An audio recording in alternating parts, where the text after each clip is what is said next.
எல்லோரும் எப்படி இருக்கீங்க? இப்போ வந்து கேரட் அல்வா எப்படி செய்யலாம் அப்படின்னு பார்க்கலாம். அது கேரட் வந்து ஒரு 150 கிராம் எடுத்தாச்சு. அதை வந்து நல்லா வெட்டி எடுத்துட்டு நல்லா கழுவிட்டு மிக்ஸி ஜாரில் போட்டுட்டு நல்லா ஒரு சுற்று அடி அடித்து எடுத்துருங்க.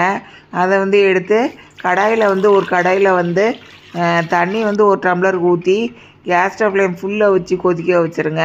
அது அந்த அரைச்சி வச்ச அந்த கேரட் எடுத்து அதில் போட்டுருங்க. அந்த தண்ணியில் நல்லா கொதித்து வந்ததுக்கப்புறம் அதை போட்டுருங்க. நல்லா வற்றி வந்ததுக்கப்புறம் சீனி வந்து மெஷரிங் கப்பில் வந்து அரை கப்பு சீனி எடுத்திருக்கேன்.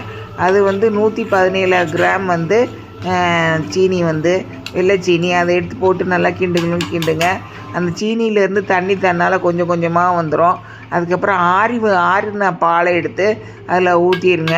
இது விருந்தார் ஆச்சி சமையல் தமிழ். இது சப்ஸ்கிரைப் பண்ணுங்கள், லைக் கொடுங்க, நன்றி.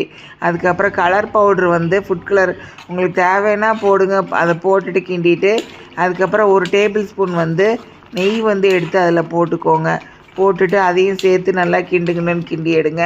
கேஸ் ஸ்டவ் ஃப்ளேம் வந்து சிம்மில் வச்சுக்கோங்க. ஃபஸ்ட்டு வந்து ஃபுல்லாக வச்சுட்டு அதுக்கப்புறம் அந்த தண்ணிலாம் கொதித்து கேரட்லாம் போட்ட உடனே சிம்மில் வச்சுக்கோங்க.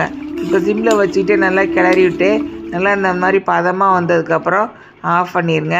அதை எடுத்து தனியாக ஒரு கிணத்துல வச்சுட்டு குழந்தைங்களுக்கு கொடுங்க. பெரியவங்க வந்து உடம்பு நல்லா இருந்தால் சாப்பிடுங்க. குழந்தைங்களுக்கு வந்து நல்லா விரும்பி சாப்பிடுவாங்க. இது வந்து காலையில் நீங்கள் சமைக்கும்போது எல்லா சமையலும் செய்யும்போது இதை ஒரு ஓரமாக வச்சு இதை சமைச்சிக்கிட்டு மற்ற சமையலையும் சமைங்க. நன்றி.